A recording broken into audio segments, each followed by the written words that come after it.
Hi there, good evening, and welcome to the Jim Bohannon Show from the Dial Global Radio Networks.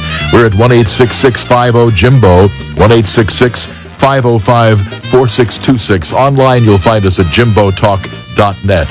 We're talking tonight with one of the rising stars of the Republican Party, a name many feel will at some point wind up on a Republican national ticket, maybe soon. We'll get her opinion about that as well as we talk to the governor of South Carolina, Nikki Haley, whose new book, Can't Is Not an Option, is published by Sentinel and subtitled My American Story. Governor, good evening. Good evening. It's great to be with you. And by the way, Ann Eller from our affiliate in Greenwood, South Carolina, WLMA, sends her best to you. Oh, I love that. Tell Ann I said hello. You just did, I believe. I think she's up and, and listening tonight. Before we dive right into the book here, we might as well take a look at contemporary politics. You, of course, were early on one of the darlings of the Tea Party movement, and like others in the Tea Party movement, I'm thinking of, or people associated with that movement, like Governor Christie, Christine O'Donnell in Delaware, and other figures. You have endorsed Mitt Romney. I'm wondering, was that popular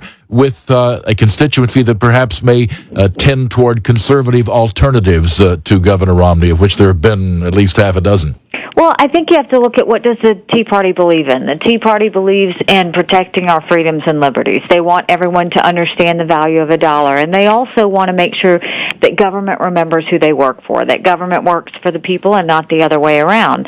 What I will tell you is when I had to make my decision on who to endorse for president, I knew I wanted no one associated with the chaos that is Washington. That is, as somebody who believes in the Tea Party and somebody who believes in conservatism, I don't think it exists in Washington anymore. And so I didn't want anybody associated with Washington. The second thing is I wanted somebody that was on the other side of government, that knew what it was like to create jobs in the private sector, and also knew how hard it was when sometimes businesses didn't survive. And then I wanted someone who had proven results. And I watched as Governor Romney, took a failed Olympics, turned it around and made it a source of pride for our country, and took on a liberal state, cut taxes 19 times, and balanced his budget. And through all that, the fact that President Obama is the only person he has continued to attack is Governor Romney, and that says a lot. That says that he's the one to beat. So for me, it was the right decision. What I can tell you is, I describe in the book how I know Mitt and Ann Romney and what good people they are, but I also believe in, conservative values. And while you can't please everyone all the time, I will tell you that I believe that is a partner that I could have in Washington that would allow me to be a good governor. Although I'm sure some of the backers of former Senator Santorum and former Speaker Gingrich would disagree that he has not attacked them, or at least his super PAC has. But suffice it to say, he does appear to be the presumptive nominee at this stage of the game.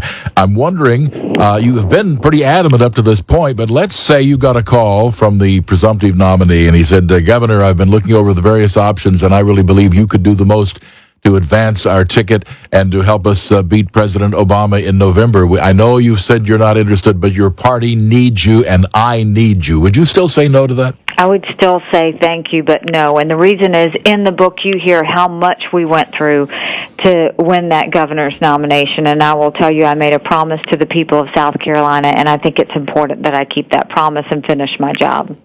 The ascension, of course, from state representative to governor was pretty much a bolt out of the blue. You had declared, and there were a number of people who were in the primary, congressman from upstate, where I have a vacation home, and others. You were hardly the favorite, and then Sarah Palin came along and indicated her support for you, and that turned the polls around overnight. I guess it would be safe to say that you owe Governor Palin a bit for that.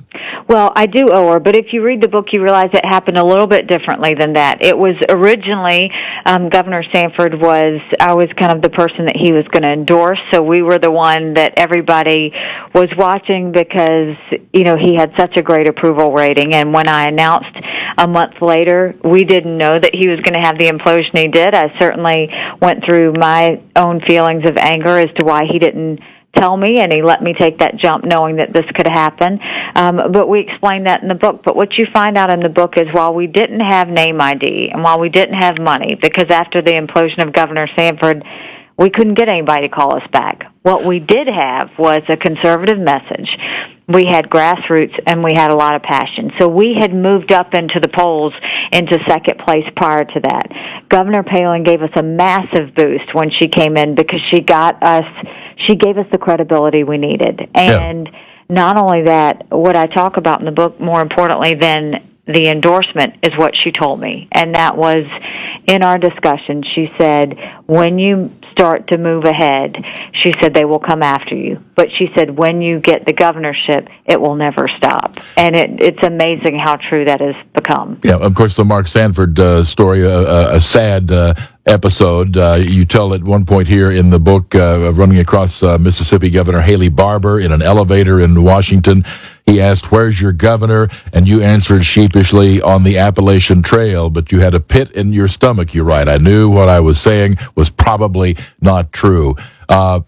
Any thoughts back on that particular episode, other than the fact that I guess that left you with the need to restore people's faith in government a certain amount? Absolutely, but that day just rings so strongly because I was in D.C. and I was talking to people about my run for governor and do the things that apparently you do as a candidate when you're running for governor in terms of getting national support for you're running in your state. And I remember watching TV and looking up and seeing Jenny Sanford say, "I don't know where he is, I'm just trying to take care of my boys." And at that point, I called my consultant and I said, "Something's very wrong." And he said, and he happened to be Mark Sanford's consultant as well, and he said, "Yes, just get back home and call me as soon as you get home." So I knew it was bad. I had no idea that it was going to be that. But, again, the whole reason that I wrote the book of Can't Is Not an Option is because so many people came up to me after I won and said, after seeing what you went through, I would never run for office. And I was devastated because that was the total opposite of what I wanted people to take from my race. I wanted them to realize that we need more real people in office, that there are challenges that come and go throughout your life, but it's not the challenge itself, it's what you do with it that matters. 1-866-50-JIMBO is our number, 1-866-505-4626. We're talking with South Carolina Governor Nikki Haley. Her new book, Can't Is Not an Option. We'll get the meaning of that title when we come back and learn more about a young lady who started out with an accounting degree from Clemson and a business to run, and suddenly she's thrust into the world of politics. How did this path follow? And hers, by the way, is a great story of immigration. Her parents coming from the nation of India. 1-866-50-JIMBO, and more to come on the Bohannon Show after these messages. Governor's office in South Carolina was an improbable one, would be an understatement. Let's start with your family's background and how they came to come to America. Well, they basically grew up in wealthy lifestyles in India, but they came here because they wanted opportunities for their children. And there was not a day that we grew up where our parents didn't remind us of how blessed we were to live in this country.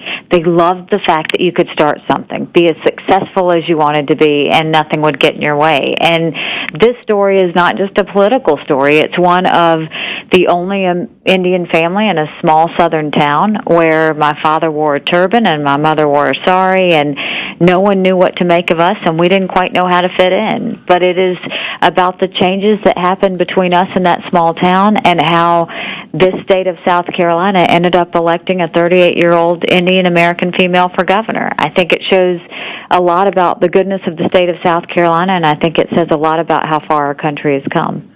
You faced, let's face it, some pretty nasty discrimination at times growing up.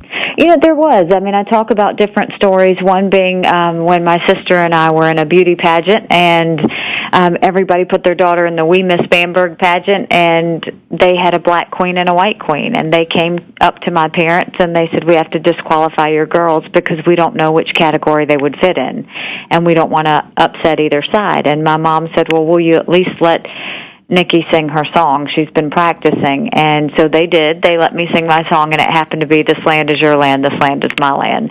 So, while you have these moments of awkwardness in that town, the goodness that I love is that town, obviously doesn't have a segregated pageant anymore. That town now has a sign up that says home, the proud home of Governor Nikki Haley. There's just an amazing change that happened within that town, within that state, within this country. And I want everybody to realize that, yes, we all face challenges. And yes, some seem overwhelming, but look how far we've come.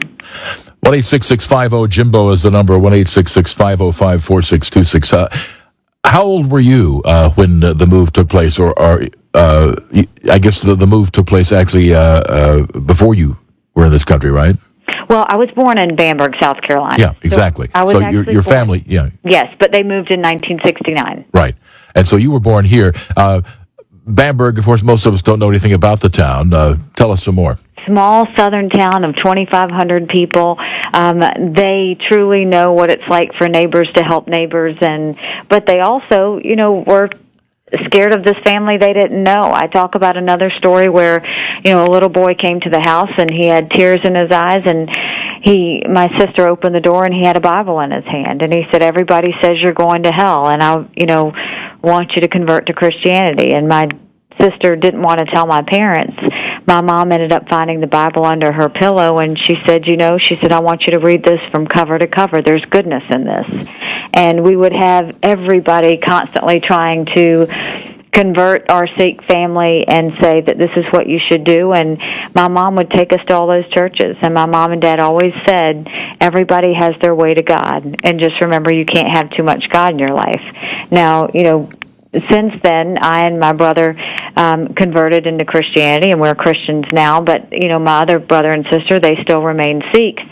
During the race in terms of running for the State House, and then we, went through some of that running for governor, people wanted me to say something negative about my parents, or the fact that they were Sikhs, or the fact that that they raised us that way. And I just wouldn't do it. I'm incredibly proud of my parents, and I'm proud of the way we were raised. And the decision I made has nothing to do with the fact that I think I was raised wrong. It had everything to do with the fact that I chose the religion that spoke to me.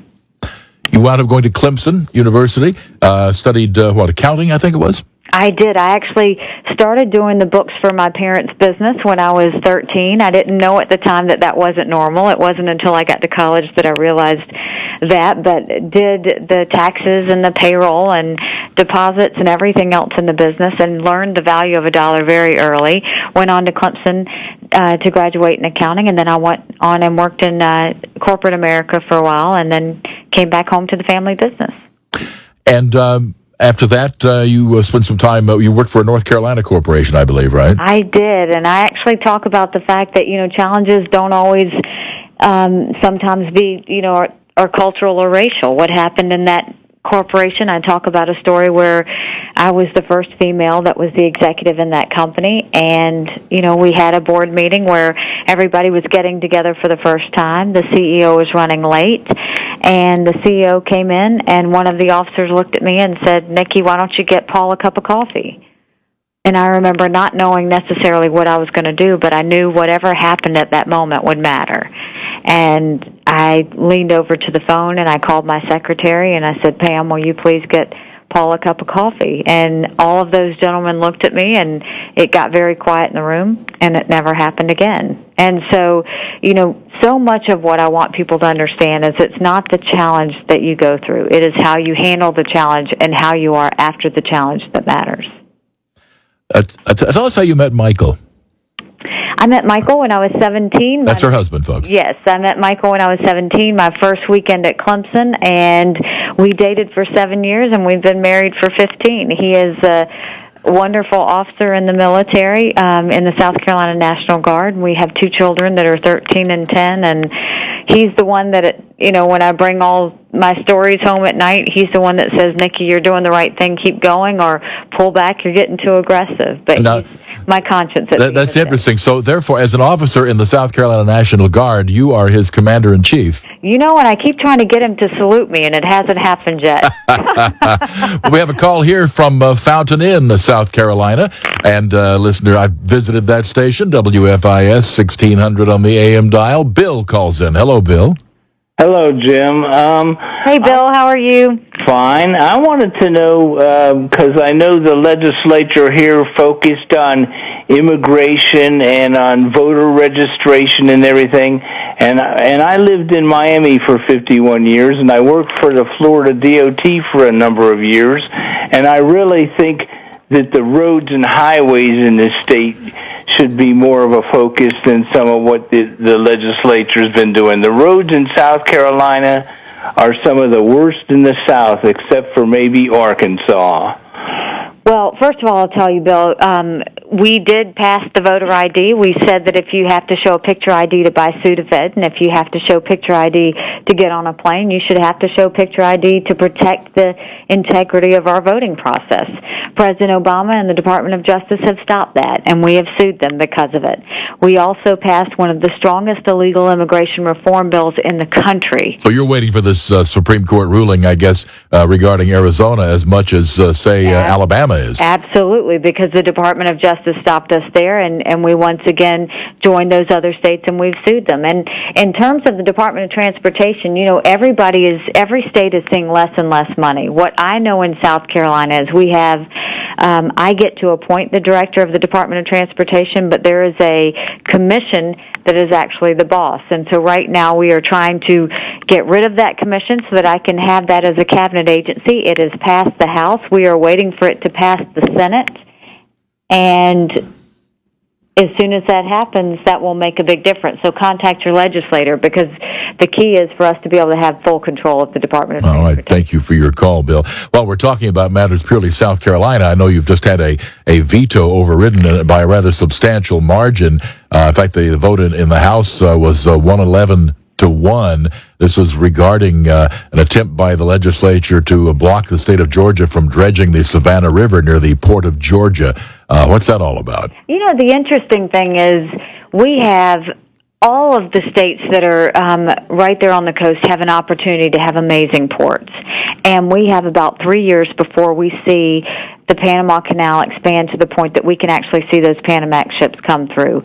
The governor of Georgia asked for a permit from South Carolina. He had been denied. He asked for the appeal. He came and met with us in South Carolina on several issues, and he said, rather than us appeal before your staff, can we actually appeal before your permitting board, the actual board members themselves? And I said, I don't think there's a problem with that. The board saw him. What I had told them was set a benchmark. If they meet the benchmark, approve it. If they don't, deny it. And Georgia came through with 50 years' worth of financial investments that would allow them to be approved. On top of that, the Corps basically said that they didn't need South Carolina's permission to do it. They were granted the permit because it was the right thing to do. And, I will continue to say that we are going to have the best ports in South Carolina, and we don't need to undercut our competitors to do it. We just need to compete, and we need to win. And I know that we'll do that. More to come. 1-866-50-JIMBO. 1-866-505-4626. Good to have you with us on the Jim Bohannon Show. 1-866-50-JIMBO is our number. 1-866-505-4626. Our guest, the governor of South Carolina, Nikki Haley, one of the rising stars in the Republican Party. Her book, Can't Is Not an Option, My American Story, from Sentinel. This is probably a good time, I guess, to look at that title, because certainly after some shaky beginnings, let's face it, are you white or are you black? You have managed to become a successful young person in business, but you're going to run for the State House of Representatives, a political post, a position of popularity, if you will. I would imagine that can't is not an option quickly became your mantra there, or you were going to fail. Well, there was a little bit of ignorance is bliss situation there, because my parents had always said, don't complain about it, do something about it. And what I saw in our family business was how hard it was to make $1 and how easy it was for government to take it. And so I decided to run for the State House. I thought there needed to be more business people in the State House. I didn't know you weren't supposed to run against a 30-year incumbent in a primary. And once I got in, the only option was to win. And, it was can is not an option. And so we worked very hard. It was a brutal campaign. I talk about that in the book. But the great people of Lexington County came through, and I made it very clear that this was not about like and respect. This was about trying to do what was right for the people of the state and starting to make some changes. And so that was my first entrance into politics. But I go on to say it wasn't easy, not even getting started. I had money, and I couldn't find a consultant that would take my race. And so it was difficult from the very beginning till the very end. But again, it's those challenges. That's why we need real people to run, because when you go through that, it gives you a very thick skin and allows you to do what's right when you get there. Chapter 3 of the book, Can't Is Not an Option, is titled Nikki Who, and the first words are, I was an announced candidate for the 87th District of the South Carolina House of Representatives when I found out that the incumbent wasn't retiring after all. Not only that, but he was related to half the district. No fooling. Half the district, and the half that wasn't a part of Representative Larry Coon's family was a part of another old South Carolina family, the Rawls. Upon realizing this, I put my head in my hands and said to Michael, what have I done? How did you manage to overcome what was obviously a considerable amount of obstacles here? This guy was the senior member of the South Carolina House, and you're taking him on as a newcomer. He was the longest-serving legislator, and I remember we went to an event. It was a Ducks Unlimited event, and there really were over 1,000 people there. And we walked in, and I had my Nikki Haley for House badge on, and Michael was by my side. And we walked in, and before I started any event, if Mr. Coon was there, I would always go shake his hand before I campaigned anywhere. And I stood in line.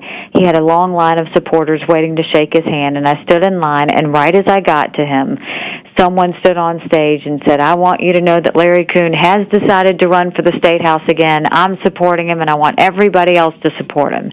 And there was this loud, just huge announcement or loud roar of applause. And he looked at me and he said, see, little lady, these people love me. And I said, yes, sir, they do.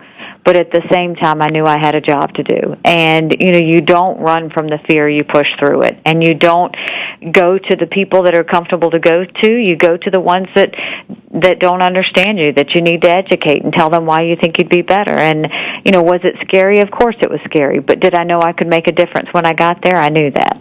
It's obvious that you have a very strong family, and that early on they were very proud of you. They cared about your success. They cared about you doing the right thing.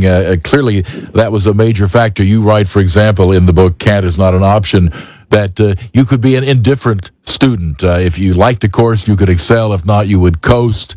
And they pushed you. I'm just wondering how we can get more American families to pursue that same course. It really came from the fact that my parents just never let us forget how blessed we were to be in this country. And so the work ethic, they required it to be a strong one. And when I worked and started doing the books at 13, I got paid, but every other paycheck I had to give back to my parents. So that I understood what that meant to kind of earn your keep. When I got to college, I knew and appreciated very much the value of an education and what that meant. And then when I went on and got into the working world, my mom always told all of us, whatever you do, be great at it and make sure that people remember you for it. And that was something that stayed very close to us. We've got one life, and making sure that people remember us and giving back in a way that's important, that's priceless. And I think it's something we all need to remember as we go forward. Let's take a look at your efforts in regard to illegal immigration. I'm sure there must have been those who considered it somewhat hypocritical of you coming from a family of immigrants, and I will be the first to say I know that is a bogus argument, because this is really not a battle over immigration at all. It is a battle over the upholding of the law, and illegal immigration and immigration are two entirely different things. But even though I acknowledge that, and I think thinking people acknowledge that, there must have been a lot of people who did not, who must have come to you and said things like, of all people, how could you support this? Absolutely, we got that. But I will tell you that I am a daughter of immigrants that came here legally. They paid their time, they paid their price, and they get offended at people who try and come here and get a pass without following the rules. The one thing we have to always remember is we are a country of laws. When we give up being a country of laws, we're giving up everything this country was founded on. What we are saying is, yes, we are a country of immigrants. We need immigrants for research purposes, for their expertise in technology, for business purposes. It is the American fabric that we're so proud of. But we are not going to say that anyone gets a pass. And when you know that the federal government mandates that we pay health care for illegal immigrants, mandates that we pay for school education for illegal immigrants, we've got to have some laws in place so that we take care of our own and make sure that people understand we want you to come to this country, but you've got to come and pay your time and pay your price to get here.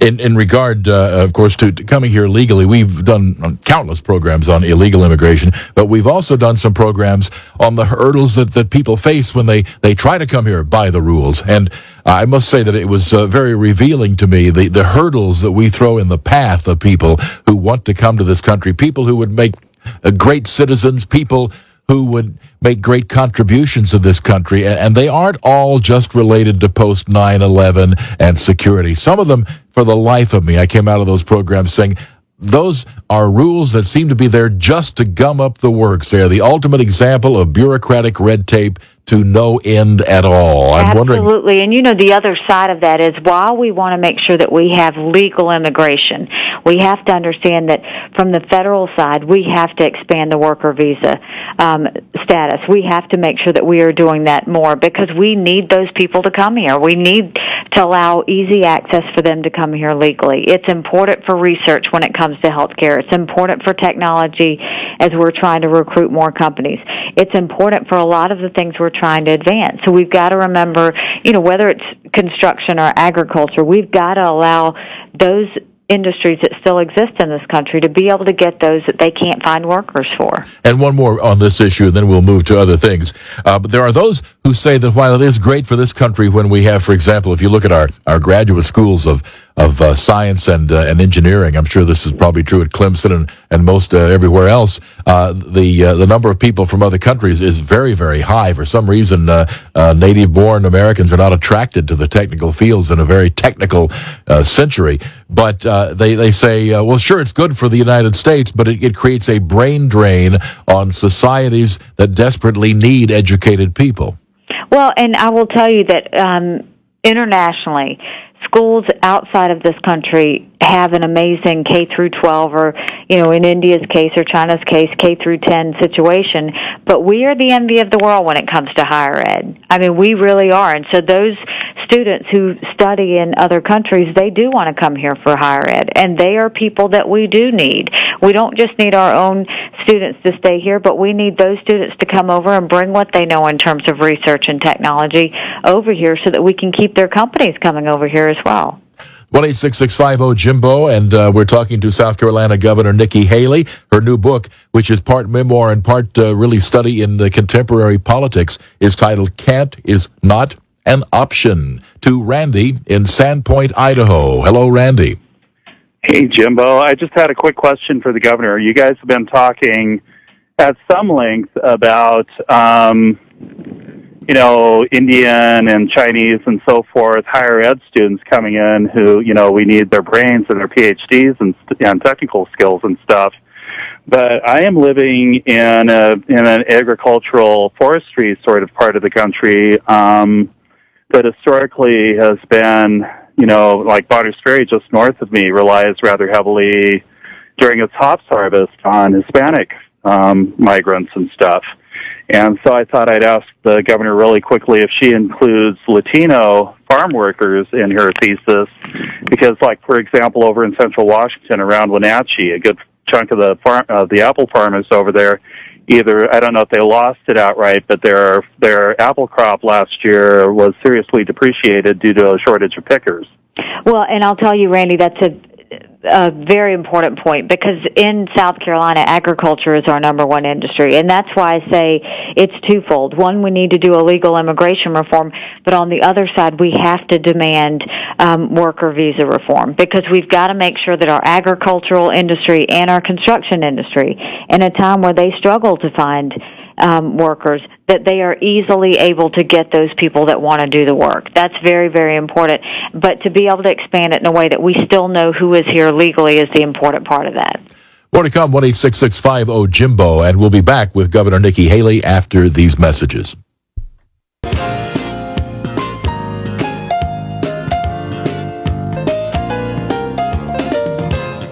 Good to have you with us on the Bohannon Show at 1-866-50-JIMBO as we talk to Nikki Haley, Governor of South Carolina, author of Can't Is Not an Option, My American Story, published by Sentinel. You have gotten a lot of questions about the Tea Party movement, which, as you note, analysis of the Tea Party, who it is and what it stands for, has become a cottage industry. And some of it, you add, like the false suggestions that members are motivated by racism, is pure politics designed to discredit the movement. Let's talk a bit about the Tea Party movement. Of course, it's ironic indeed that you, of course, got into all kinds of difficulty as a child because you didn't seem to, quote, fit into the white or black category. And then later on, the Tea Party movement, which embraces you, is accused of racism. I mean, come on.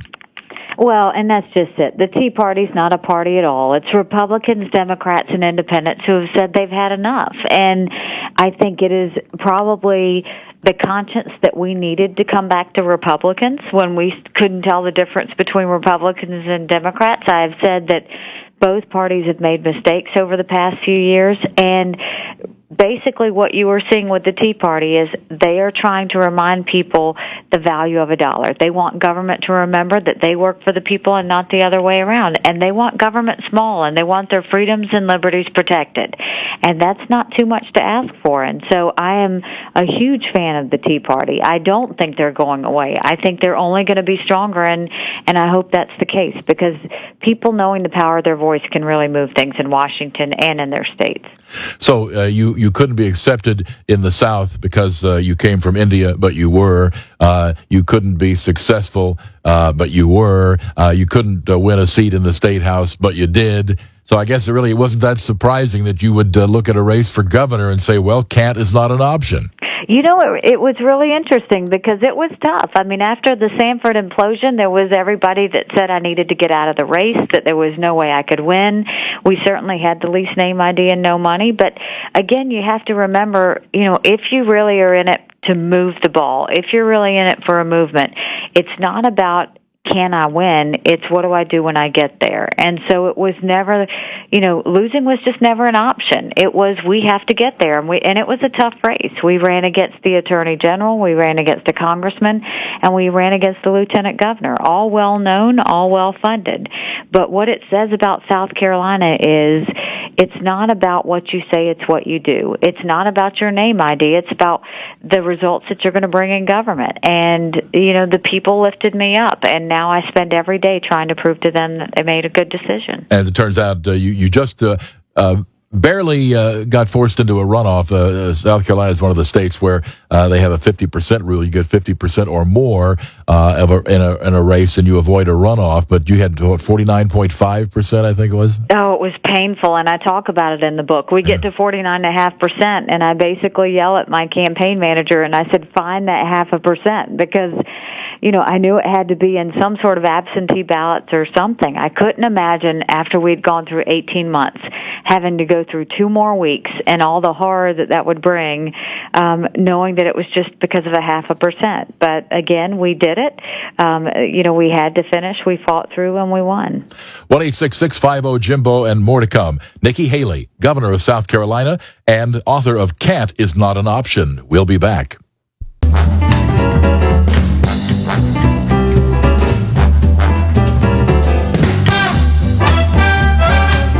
Good to have you with us on the Bohannon Show. We must bring this up because it's in the book, and it was a significant factor in the race, at least for a while. As it turned out, it didn't really affect the votes that much at all, but there was a blogger who had posted that he'd had an affair with you, and needless to say, in a race for governor, I guess this proved what a blood sport this really was. Well, and it also proved the fact that, nobody paid any attention to us at all. And then all of a sudden Rasmussen came out with a poll that showed that we were number one in the polls. And Michael and I looked at each other. We celebrated for all of 5 minutes. And I looked at him and I said, this is going to hurt. And we didn't know how, but we knew that they couldn't let it stand. And sure enough, we saw attacks. They were unaccountable. They had no proof. They were complete lies, but it was all they had. It was a desperate attempt to try and hurt our credibility. And, it goes back to what Sarah Palin said, which is it'll never stop. We just faced this last week. This, unaccountable blogger with anonymous sources came out and said that we were going to be indicted for tax fraud. There was no basis whatsoever. The media picked it up with no fact whatsoever. We told them there was nothing there. Contacted the IRS, which is no small feat by any means. They come out with a letter and say, she's not even being examined. There's never even been an audit. There's nothing there. And so what I hope the media understands, certainly what we saw in the campaign is people now use blogs as political attacks. Right. And what we are continuing to see is the media is trying to one-up each other. And we have to hold standards in place. We've got to make sure that they stay reputable, that we don't report these things, that we don't fuel the fire. Yeah, the idea that the mainstream media should be lit around the nose by bloggers, that just, as someone who's made his living in this all my life, that burns me. Well, and let me tell you, that one blog last week, it went national. Everything goes national. Contacting us. Hey, you're a big deal in the Republican Party now. If you sneeze, it goes national. We have a call here from Ann in Greenwood, South Carolina. Bet I know who that is. How you doing, Jimbo? I'm fine. Ann, this is Ann Eller from WLMA in Greenwood. Go ahead, Ann.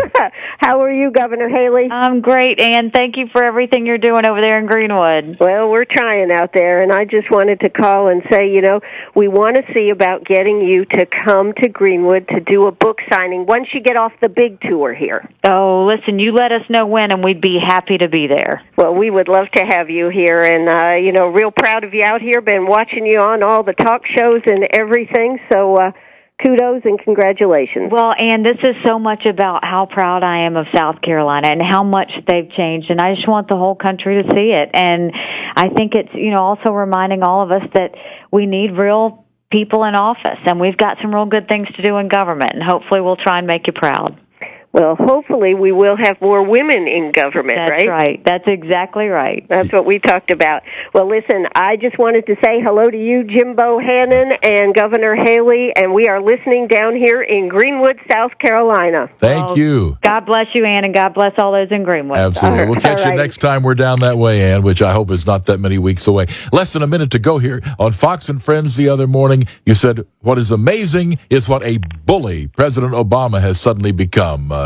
Explain that a little bit. I am just amazed. He scolds the Republicans on a budget and says that, we're just getting so extreme when all we're trying to do is cut and balance what we have. And here is a president who was a candidate based on hope and change, said that he was going to make sure he fixed the economy. He said if we took the stimulus, unemployment would never go above 8%. We've seen that go wrong. We've watched our credit rating fall. We've seen him have increased debt more in his 3 years than Bush did in 8.